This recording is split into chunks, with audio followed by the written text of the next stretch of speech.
আমি মনে করি স্বাস্থ্যসেবা সহজলভ্য এবং সবার জন্য সমানভাবে প্রাপ্য হওয়া অত্যন্ত জরুরি। উন্নত চিকিৎসা যদি শুধু শহরের বিত্তবান মানুষের মধ্যে সীমাবদ্ধ থাকে, তাহলে সেটিকে পূর্ণাঙ্গ আধুনিক স্বাস্থ্যসেবা বলা যাবে না। সুতরাং প্রত্যন্ত অঞ্চলের মানুষ, দরিদ্র জনগোষ্ঠী এবং প্রান্তিক মানুষের কাছে সাশ্রয়ী ও মানসম্মত চিকিৎসা পৌঁছে দেওয়ার লক্ষ্যে বর্তমান সরকার বিভিন্ন পদক্ষেপ গ্রহণ করছে।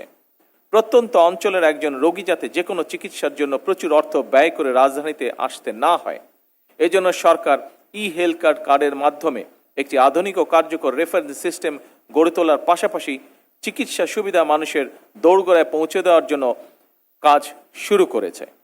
এরই অংশ হিসাবে একদিকে দেশের প্রতিটি ইউনিয়নে পূর্ণাঙ্গ প্রাইমারি হেলথ কেয়ার ইনস্টিটিউট প্রতিষ্ঠার কাজ চলমান রয়েছে।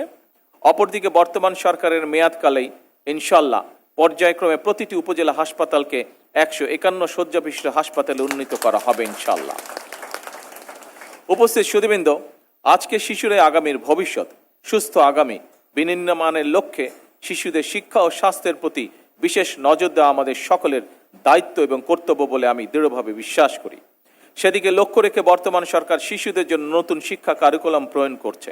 একইভাবে শিশু স্বাস্থ্যের প্রতিও সরকার বিশেষভাবে নজর দিয়েছে।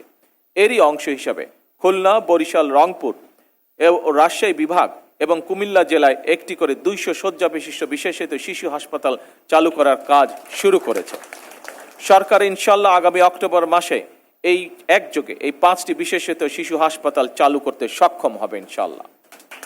উপস্থিত সুধীবৃন্দ, জাতীয় বাজেটে স্বাস্থ্য খাতে এ যাবৎকালে সর্বোচ্চ বেশি বরাদ্দ দিয়ে বর্তমান সরকার প্রমাণ করেছে সরকার সুস্বাস্থ্যের বাংলাদেশ গড়তে চায়।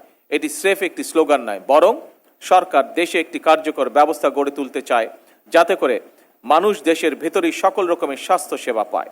তবে স্বাস্থ্য এবং চিকিৎসা সেবার মান উন্নয়নে সরকার যতই উদ্যোগ গ্রহণ করুক, চিকিৎসক, স্বাস্থ্য বিশেষজ্ঞ, গবেষক, সর্বোপরি স্বাস্থ্য খাতের সঙ্গে সংশ্লিষ্ট সকলের ভূমিকার উপরেই স্বাস্থ্য এবং চিকিৎসা সেবার সাফল্য নির্ভর করছে।